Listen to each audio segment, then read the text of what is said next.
Урматтуу мекендештер, кечээ күнү 1000ге жакын мектептин директорлорун кызматтан кетиришип, алардын ордуна жаңы директорлорду конкурс менен кызматка алабыз деп бийлик жарыя кылды.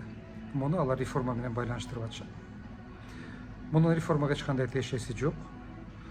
Ага далил катарында мен эки үлгү келтирейин. Биринчиси, губернаторлор менен акимдерди ротация кылышты. Мына 2 жыл болду, ал иштин жүрүп атканына андан жергиликтүү бийлик жакшырып кеткен жок. Ооруканалардын башчыларын өздөрүнө жакпаган кетиришти, жаккандарын калтырышты. Андан дагы саламаттык сактоо тармагы реформа болуп кеткен жок. Ошондуктан директорлорду кызматтан алып, башкаларды алып келүү дагы реформага эч кандай тиешеси жок деп айта алам.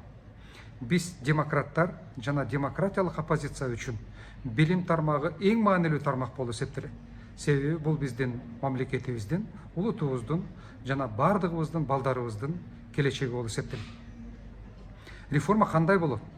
Биринчи кезекте реформаны бийлик өзү жамынып отуруп алып кылбайт. Реформага биринчи кезекте жарандык коомду тартышы керек. Реформаны жарандык коом кылат. Экинчиси, бийлик бизге так айтышы керек. Реформанын багыты кандай болот? Мектептер кандай болот? Окуу жайлар кандай болот? Биз кандай мектептерди курабыз? Бул экинчиси. Үчүнчүсү, реформа билим тармагында системалуу болушу керек. Түп тамырынан өзгөрүшү керек. Мына ушул 3 нерсе гана биздин мамлекетибиздин билим тармагынын реформасын камсыз кыла алат.